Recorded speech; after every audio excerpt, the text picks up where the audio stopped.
mouth of his people. Amen. Make a joyful noise unto the Lord. Oh, yeah, land, sing for the honor of his name.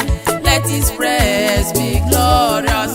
Make a joyful noise unto the Lord. Oh, yeah, land, sing for the honor of his name. Let his praise be glorious. Make a joyful noise unto the Lord. Oh, yeah, land, sing for the honor of his name. Let his praise be glorious. Make a joyful noise unto the Lord.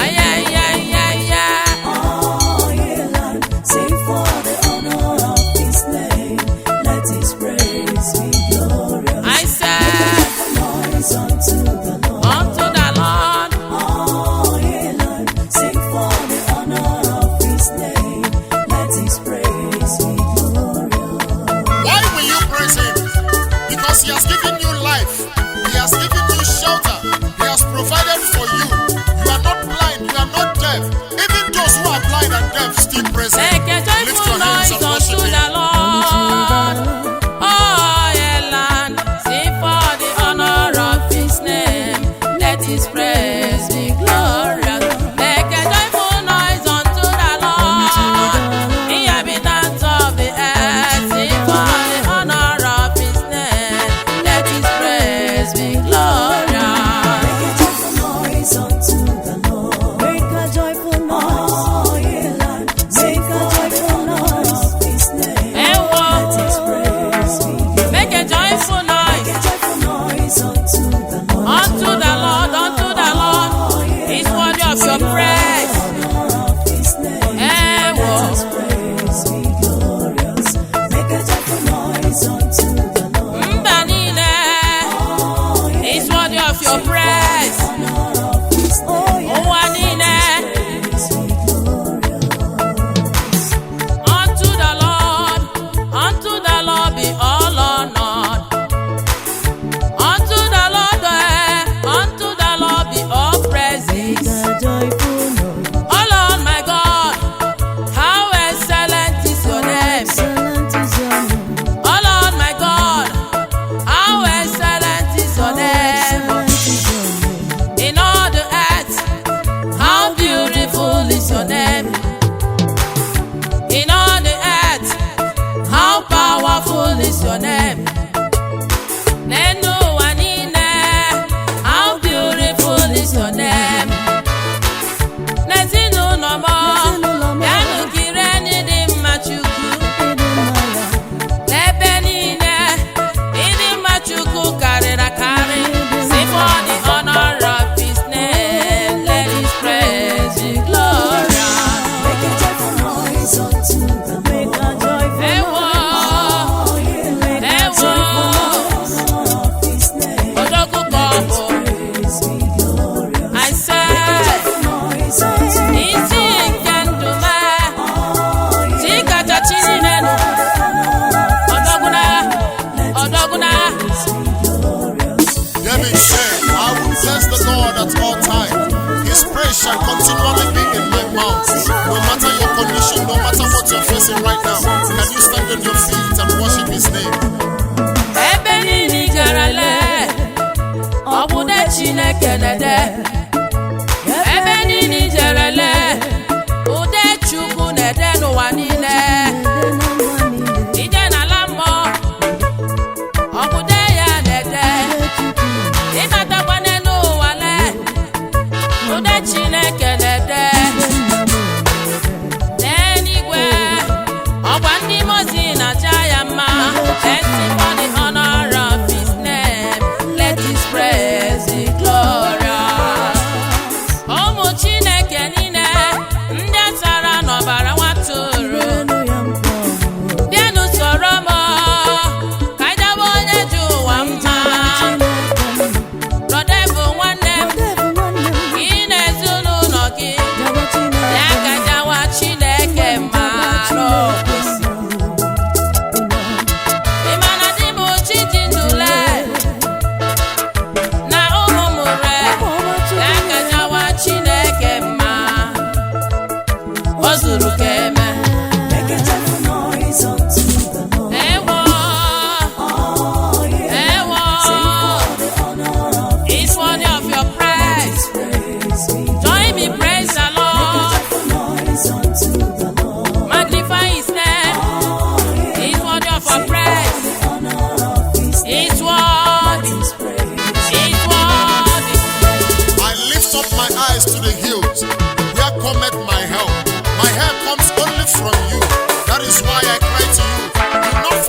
me, Abba Father, so that the devil will not tell me arapụna m apart. Chineke ara na m ọ bụrụ na ire amụ ọ bụrụ na ire amụ na agụba ekwensu ga-adọkanụ m arapụna m dadi eluigwe ara na m ọ bụrụ na ịrapụ m ewo ọ bụrụ na ire amụ na agụba ekwensu ga-adọkanụ m onye ọma ara na mụ ọ bụrụ na ịrapụ m ewo ọ bụrụ na ire amụ na agụba ekwensu ga-adọkanụ m akwa nnebe gụrụ gị ọ bụrụ na ịrapụ m ọ bụrụ na biko dadi ire amụ na agụba ekwensu ga-adọkanụ m enweghị m ebe mgbaba ọzọ dadi ọ bụrụ na biko nọ dadi m ọ bụrụ na onye nwe m onye nwe m ga-adọkanụ m ara na m dadi eluigwe baba ọ bụrụ na ịrapụ m na agụba ekwensu ga-adọkanụ m ịjụ m dadi olebe m ga-agbanaga n'ụwa ọ bụrụ na ịrapụ m na agụba ekwensu ga-adọkanụ m ọ bụrụ na ịrapụ m aga m abụ na onye nwụrụ anwụ baba ọ bụrụ na ire amụ na agụba ekwensu ga-adọkanụ m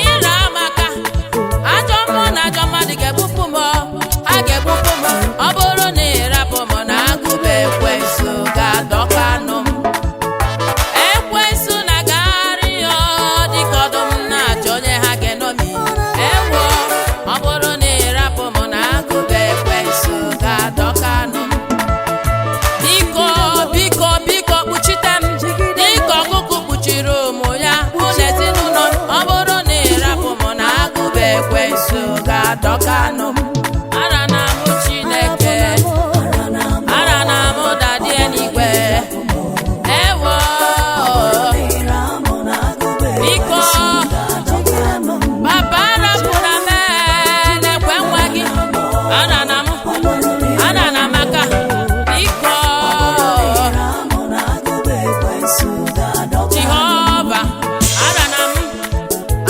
m aka ara na m na-adịghị baba eluigwe ọ bụrụ na ire amụ na agụba ekwensu ga-adọkanụ m Except the Lord watch over a city, the watchmen watch in vain. That is why we are calling on you. We depend on you. Our security will only come from you. Thank you, Jesus.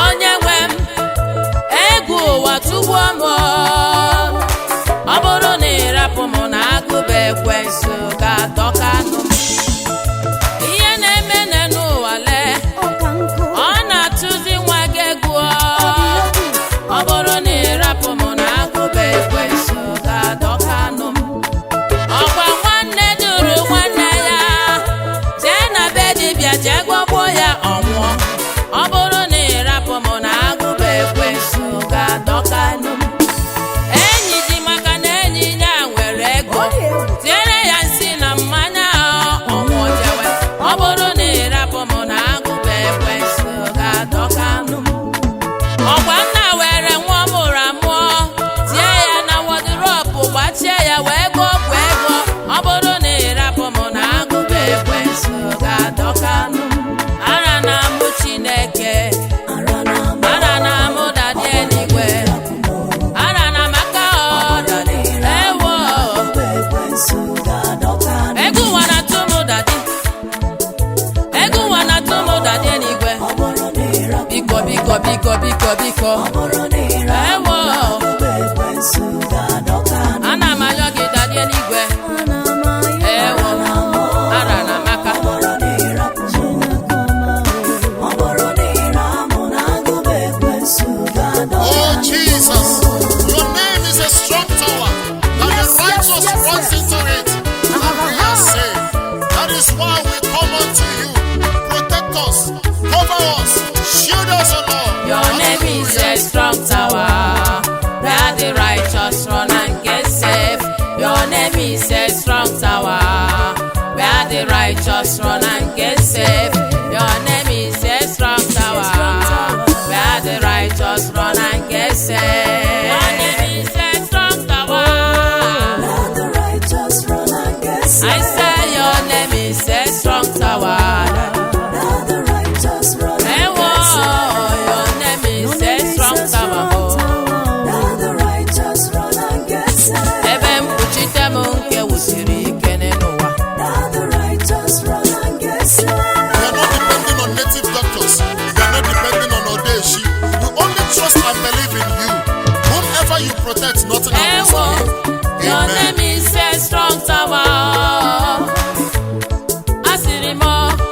your name is a strong tower. Ebe mbaba m nke wusiri ike n'ụwa. Lord, you are my dwelling place. Lord, you are my dwelling place. Ewezuga gị, aga m abụwara onye nwụrụ anwụ. Ewezuga gị, aga m abụ onye nwụrụ anwụ. Ekene dịrị gị, ebi mere ka ndị ndụ. Ọ bụrụ na ọ bụrụ gị, alụ ụgalị imego m. Ọ bụrụ na ọ bụrụ gị, agalị ịkọkọ ugbo n'ebe nyiri m. Ebe mkpuchite m n'ezinụlọ m. Your name is a strong tower, where the righteous run and get safe. Your name is a strong tower.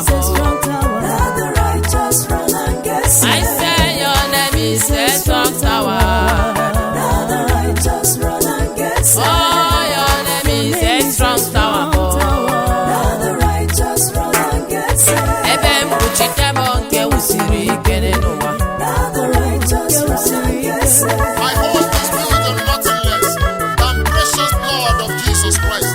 We depend only on you, our security Ụmụ soldier. Chukwu, Thank you, Jesus. asị m unu nwebela onwe. Ụmụ Chineke niile, asị m unu nwebela onwe. Unu nọ n'ebe mgbaba nke wusiri ike. Oke nkume bụ Jizọs, where the righteous run and get safe. Achụwa gị, gbabakana n'ime Chineke. Achụwa gị, gbaba n'ime Chukwu. Oke nkume wusiri ike mbụ. Ewo, ekwensu apụ iguzo na ya. Ajọ mmadụ apụ iguzo na ya. Ewo, where the righteous run and get safe. Ike bụrụ ekwensu ka ọ bụ. Ike bụrụ ajọ mmadụ niile. Your name is a strong tower. Where the righteous run and get I saved. say your name is a strong tower. Where the righteous run and get Ewo, saved. your name is a strong tower. Where the righteous run and get saved. Ebe mgbaba m nke wusiri ike. Where the righteous run and get saved. Daddy, your name is a strong tower. Where the righteous run and get saved. We are not depending on nobody, Amok, Ekanka. We only depend on you, Jesus, because you are the way maker. Oke Hallelujah. nkume m, nkume nke wusiri ike. Nkume nke ndị na-ewu ụlọ jụrụ ajụ. Ọ bụ ya bụ isi ka ụlọ mee. Ebe mgbaba m nwere, mụ na ezinụlọ mee. Ebe dike m, ọ bụ ya bụ Jesus Christ. Your name is a strong tower. Where the righteous run and get saved. Your name is a strong tower. Where the righteous run and get I saved. say your name is a strong tower. Where the righteous run and get saved. Your name is a strong tower. Where the righteous run and get saved. Daddy, your name is a strong tower. Where the righteous run and get saved. For there is no weapon fashioned against us shall ever prosper. This is your promise, and we strongly, wholeheartedly believing in you. Thank you, Jesus. You have promised me, oh Lord, no weapon fashioned against me shall prosper. Every tongue that will rise up against me in judgment that I should condemn. You have promised me, oh Lord, no weapon fashioned against me shall prosper. Every tongue that will rise up against me in judgment that I should condemn. You have promised me, oh Lord. And No one, weapon fashioned against me shall prosper. no weapon. Every tongue that will rise up against me in judgment that I should You have promised me, Lord. You have promised me, oh Lord. I No said, weapon fashioned against me shall no prosper. weapon. Every tongue that will rise up against me in judgment that I should condemn. You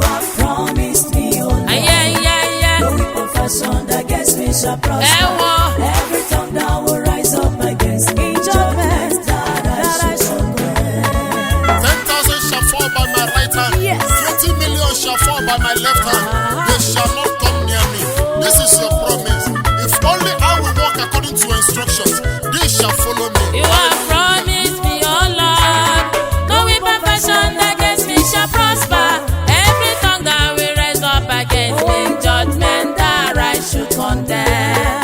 Surely, surely, they will gather. They have not gathered in the name of the Lord. They will scatter. It's your promise unto me. The one where they will come, they will flee in many ways. It's your promise. It's your promise unto me, Baba. Promised me, you have promised me. No weapon fashioned against me shall I say no weapon. Every tongue that will rise up against me in judgment that I should condemn. You have promised me, oh Lord, I know. No weapon fashioned against me shall prosper. No weapon. Every tongue that will rise up against me in judgment that I should condemn. Agamọkọwọnụ imegide gị nwa Chineke. Agbakọwọnụ ụmụ ekwensu imegide gị nwa Chineke. They will scatter. Ewo. In 1 million ways. Atụkwana egwu Nwachukwu n'ihe ekwensu ga-eme. Atụkwana egwu Nwachukwu ihe ekwensu pụrụ ime. Maka na ị nwere oke nkume bụ Jizọs nwanne. Agbakọwọnụ Chineke ga-achụsasị ha. Atụkọwọnụ onye nwe m ga-akụlisi ya n'ebe ị nọ. Nwachukwu atụkwana egwu ma ọlị. Onye nọ n'ime ya dị ike, efe dike.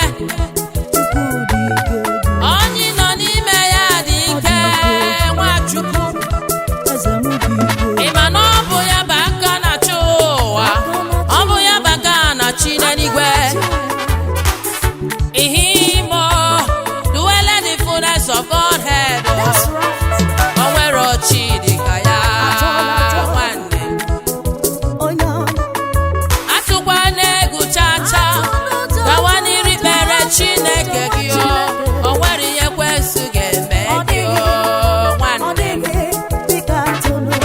You have promised me, oh Lord, no weapon fashioned against me shall prosper. Every tongue that will rise up against me in judgment that I should condemn. Ewo. Promised me, oh Lord. No weapon fashioned against me shall I say no prosper. weapon. Every tongue that will rise up against me in judgment that I should condemn. Oh Lord, Promised me, oh Lord. oh No Lord, weapon fashioned against me shall I say no prosper. weapon. Every tongue that will rise up against me in judgment that I should A condemn. ga-akụlisi ha. You have promised me, oh Chineke ga-akụsasị ya. no weapon fashioned against A me shall ga-akụlisi prosper. ya.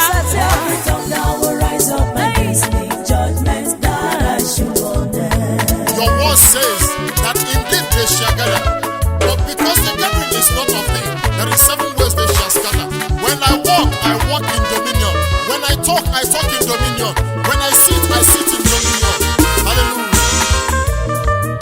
From generation to generation, you never change. Every other situation can change, but you still remain God. Thank you, Jesus. Generation to generation, you will never change. You remain the same from generation to generation, generation to generation. You will never change. You remain the same from generation to generation. Generation to generation, you will never change. You remain the same from generation to generation. You are the same. Generation to generation. Yesterday, today, you will be the same forever. You remain the same from generation to generation. There are so many things challenging us. The world are changing. The climates are changing. But you still remain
generation. Since I was born, now I'm getting old. I never see you change from generation to generation, generation to generation. You will never change, Molly. You remain the same from generation to generation. Generation to We believe you, Abba Father. We join the host of heaven and we say, holy to your name, because you've not failed us. You've not disappointed us. You've not put us to shame. That is why we keep believing you.